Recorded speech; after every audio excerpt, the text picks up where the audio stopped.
Later this week, theoretically, the way that Sony normally likes to roll out these announcements is just simply a couple of days before. So I would imagine tomorrow we might hear something about this, or maybe at least at time of recording, I haven't heard anything about it, and it's a couple of days beforehand. So go ahead and just pay me a bit of deference. But it has been heavily rumored over the past few days that yes, a state of play. Okay, just traditionally Sony holds one around this time of year to just really cap off what they're doing, for the summer months. And then heading into the holiday season, look to this stuff on the horizon. And there's been some strong rumors that are out there, and well, we'll touch on one specifically. And one, I was trying to be positive towards, but then especially in light of a current news issue going around, not exactly all that excited for it moving forward, even though I was just more or less willing it to be better than what I ultimately think it will be. But yes, PlayStation has a state of play scheduled for next week.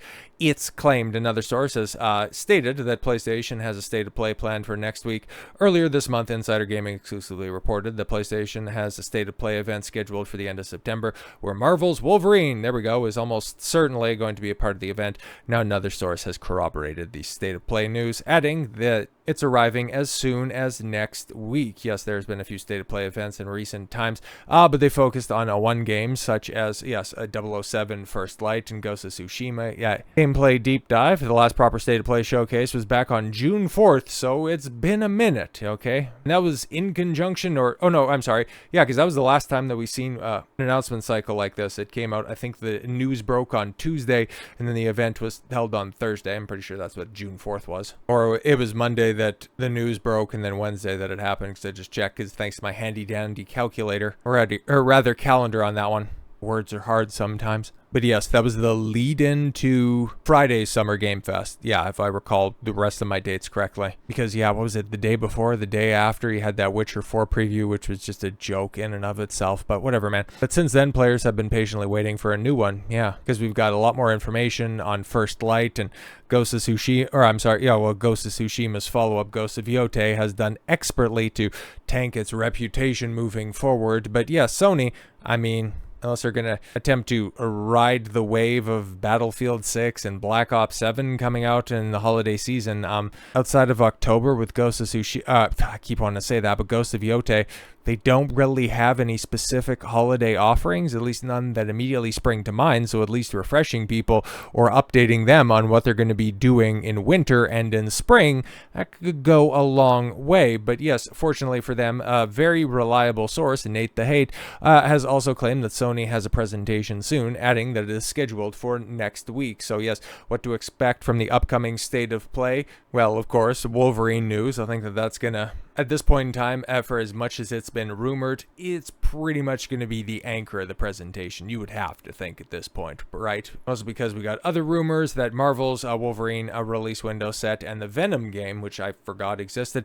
its development is still ongoing. It is claimed, yes, news about Insomniac's upcoming projects have surfaced online. It seems that Marvel's Wolverine is targeting a 2026 release window, and the Venom project hasn't been canceled. Development is still ongoing. I'm sure it's probably going to depend a lot on how well Wolverine performs, because if Spider-Man 2 is anything to go on, I wouldn't exactly get too attached to that Venom game. Marvel's Wolverine, or in the case of Insider Gaming here, Mavril's Wolverine is easily the most anticipated project right now from Insomniac Games. Yeah, because it's the only one that's confirmed to be out there, and players have been wanting to hear more about the game since it was revealed back in 2021. And outside of those Sony leaks that were at the end of 2022, we haven't heard hide nor fucking hair of this game. And knowing how well Wolverine has performed in video games in years past, there's reason to be excited. But then there's also Sweet Baby Inc. connections to Insomniac. We have seen some of the leaks. We've seen some of the people working behind the scenes. And then also how some of the people that are working on this Insomniac project have also cheered on the death and assassination of Charlie Kirk. Can't necessarily say that you could count me among the roster of folks excited about this game. But hey, we shall see. We shall see later this week, apparently.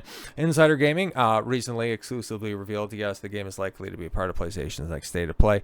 and now new claims about Insomniac's Wolverine and Venom have surfaced online. So yes, they suffered a massive ransomware attack in 2023. Okay, that's when the leaks came out. I thought it was later than that, but whatever. Okay, that totally makes sense. A couple years back, and it was revealed a plethora of information about upcoming projects. Yes, including Marvel's Wolverine and Venom, among others. The leaks had indicated that Wolverine was targeting a 2026 release window, and as now reported by MP First Sure states that sources familiar with the situation have informed them that Wolverine is on course for a 2026 release window. As for Marvel's Venom, which Venom is such a cool character, why can't they resist the urge to fucking cuck him? I know it's gonna happen, but the same sources provided information about Marvel's Wolverine stated that Venom's development is ongoing. No information was revealed about the latter's release window or development progress. Moreover, a different source also provided MP First the story's details for Marvel's Venom. However, they were unable to verify them. I can imagine we would probably get some kind of a stinger after a proper trailer for Wolverine or something like that, but yeah, there will probably be a hint that yeah, we're still working on Venom, don't worry about that. Yeah, Spider-Man 2099 might be featured in one of the upcoming projects. Okay. Lastly, the report revealed that Spider-Verse Miguel O'Hara or Spider-Man 2099 will be featured in one of the upcoming projects, and Insomniac Games is currently working on the character. It is unclear which game this character will be part of, whether that is Venom or Marvel's Spider-Man 3. And honestly, I mean, it's cool to see that there's another Wolverine game that's out there, because, you know, X-Men Origins Wolverine, that was a fantastic game, but that's like, what, 15 years old at this point in time, and it definitely wasn't an Insomniac project. I can't remember who did develop that, but I know that there's a lot of love for the original Spider-Man game that was developed by Insomniac all those years gone by, 2019, 2018 or something like that, but the most recent iteration, like, it kind of came and went, and nobody really cared. And especially over recent years with AAA's output, like, you are kind of a fool. Like, it's always been foolish to pre-order games, but to even get excited for games, or to be like some of these Sony simps or just, you know, AAA simps at this point in time, like, what the fuck are you doing with yourself? And next week will be so freaking awesome. We're gonna get rumors. Okay, we might get a state of play, a Silent Hill F, okay, reviews and the release. And I can get behind the whole idea of being excited for the release of a game, and Hades 2. There's a game that's been out on PC for like a fucking year at this point in time, but you're excited for reviews for games? Like, bro, I'm super excited for news for Final Fantasy VII Remake Part 3. But am I going to say an entire week is going to be awesome because, oh my god, we're going to get news and reports and rumors? Like, holy shit, man. Fucking state of big studio gaming in 2025 has been absolutely pathetic, and it's shit like this that just really drives it home. Just hype for the sake of hype for the sake of hype. Positivity for the sake of positivity. It's just as toxic and unctuous as the people that, oh, you just hate on everything. No, it's just these people, these studios, these projects give you reason not to be excited for, not to anticipate anything great coming out. When they show you who they are, pay attention and listen. And the reason that I think that, yeah, this upcoming state of play, they might be teasing a lot of stuff to get all of the fucking drooling idiots salivating at rumors, is because PlayStation just dropped their financial reports for fiscal year 2024, and it's it's kind of interesting, especially the way that the numbers break down, but how they made their money this past year, add-on content and hardware, interesting, and especially how greedy they've got when it comes to the pricing of hardware, making up for about a quarter of the sales, so that makes sense. And they've got digital software, okay? Digital software at 20%, 1/5 of their revenue was made up from sales bought on the PS Store on PlayStation consoles. Let that sink in. And physical software, 3%. For as much as I'm a champion of physical games, and when it comes to PlayStation games in particular, I bought more physical copies over the past year and change than I bought digital, because, I only bought one digital game on PlayStation this entire year. I guess we'd have to go back a little over a year at this point in time, because that was Final Fantasy VII Rebirth. But yeah, physical copies of, regrettably, Final Fantasy 16 Collector's Edition, because it was cheap on Amazon. But then, of course, yeah, the Collector's Edition for Rebirth. I think I picked up Crisis Core this year as well. So yeah, I got pretty much the entire suite of Final Fantasy games on PlayStation 5. And it might have been, but yeah, especially over the past 2 years. Like, I got the Royale with Cheese Edition of Final Fantasy 15, because it was cheaper than what it would cost for me to get the DLC, because I have the original game on PS4, but I don't have any of the DLC, so it just made sense. I think Amazon was running a big sale on that, so I would have picked that up then. But yeah,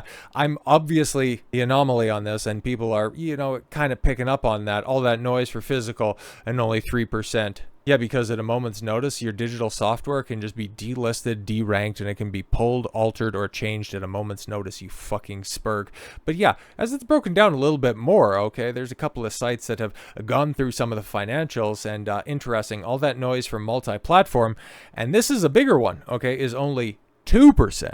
Okay, so all of those people saying, "Oh, PlayStation needs to, just ditch a physical hardware. They need to be more like Xbox." Okay, they need to start opening up their own store, just getting in more cozy with Steam.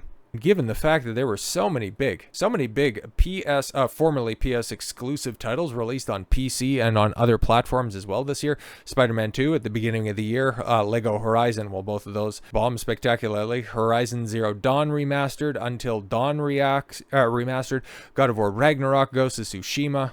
Was that Horizon Forbidden West? I would imagine HFW is. And then Helldivers 2, which, yeah, if you want to broaden out that financial year 2024 window, but it would still be selling copies not that long afterwards. But yeah, keep in mind both Ragnarok and Spider-Man 2 were the fastest selling first-party games in PlayStation history when they launched on PS5. But all the above PC releases combined only cracked $653 million in total revenue, and that's including add-on content too. When I made the assertion that Sony really has an opportunity here because you got Nintendo off doing their own thing and Xbox looking to price themselves out of the market or just simply becoming a games distribution service and double down on their subscription service, Sony has a unique opportunity to just simply be the casual, catch-all, AAA, easy access a video game console because everybody else is getting the fuck out of the way. Third-party games ain't performing worth shit over on the Switch too, both in actual performance and in sales performance. So Sony could be the de facto video game console moving forward. That's one takeaway from this. And then also, when it comes to their own first-party titles, yeah, ain't nobody touching that shit with a 10-foot pole, and that's fucking wild. So with all that said, thank you all very much for the gift of your time. I've been Don Consuelo. I want you to follow your gut and get after it. Take care, everyone.